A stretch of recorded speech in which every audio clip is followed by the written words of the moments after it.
Okay, we're looking at the 2D motion practice problems. These are pretty robust problems, so if you can do these, you should be in good shape for more or less anything. So here we have the sand going off the conveyor belts and going in. I'm going to draw a diagram first for one little particle of sand. It's going this direction with a VI of 6 meters per second. That path is angled 15 degrees, so this is VI cosine theta and this is VI sine theta are my components of the initial velocity. That's going to fall, and so at the end when it enters the cup there, it's going like this with a VF that's unknown. It does have two components. These components, I need to draw this a little shorter, it looks like, because these components should be, the x component should be the same because it's in CAPM horizontally. So this VFX is equal to my VI cosine theta, because that didn't change. This is my VFY, which is unknown. My delta y is here. I'm going to say positive is down and to the right, so my delta y is positive. That's my 3 meters. And my delta x is from here to here, which is unknown. That's what I'm trying to find. And my delta t, which is good for both of those, is unknown as well. So we want to know for that. We want to know that horizontal distance.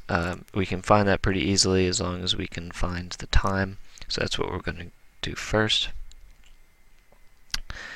So I don't know the VFY, so I'm going to not use that. So I'm going to say delta y is VI sine theta, which is the initial velocity in the y, times delta t plus 1/2 g delta t squared. Because I didn't label my acceleration. Is all in the y, and that's g.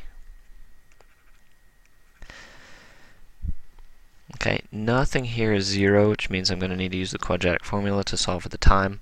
So I'm going to set this up so that everything is on one side.